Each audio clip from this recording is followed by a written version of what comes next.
د کوروالي پر مهال د ښځې نه په خپل لاس پرتوګ ویستل کومه فایده لري؟ سلام ګران لیدونکو، هیله ده چې روغ جوړ او د صحت جامې مو برتن وي. زه یو ځل بیا ستاسو په خدمت کې د یو نوي ویډیو سره حاضر یم. هیله ده چې د پام وړ مو ګرځېږي. تر هر څه دمخه باید یادونه وکړم، که زموږ چینل مو نه وي سبسکرایب کړی نو زموږ چینل سبسکرایب کړئ او په خوا کې ورسره د ګونګړي نشان ووهئ. مننه. د کوروالي یا د معاملې پر وخت چې تاسو کله مېرمنې سره یوځای کیږئ، په خپل لاس د مېرمنې څخه پرتوګ ویستل کومې ګټې لري؟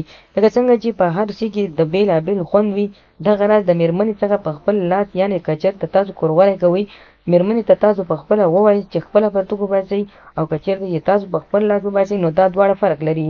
کومه ښځې چې په خپل لاس پرتوګ وباسي په کوروالي کې ډېرې سستې وي او شهوت یې زر نه راځي.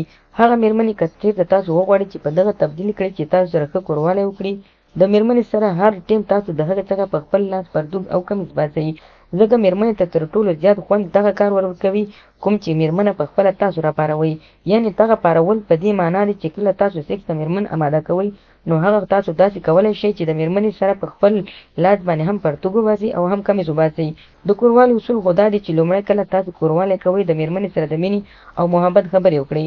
له هغه وروسته کولی شئ چې کله تاسو مېرمنې سره یوځای کیږئ، نو تاسو خپل کوتک لاس کې مه نیسئ، ځکه تاسو د دغې پر ځای تاسو د مېرمنې پرتوګ په خپل لاس وباسئ او د هغه کوروالي خوند وګورئ.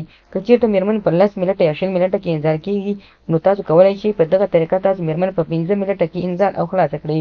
د اکثره خلکو دغه مشکل وي چې دی ترېنه زر انزال کیږي او مېرمن نشي انزال کولی، نو دغسې طریقې او دغسې ډیزاینونه دې استعمال کړي تر څو مېرمن ورڅخه خوند واخلي.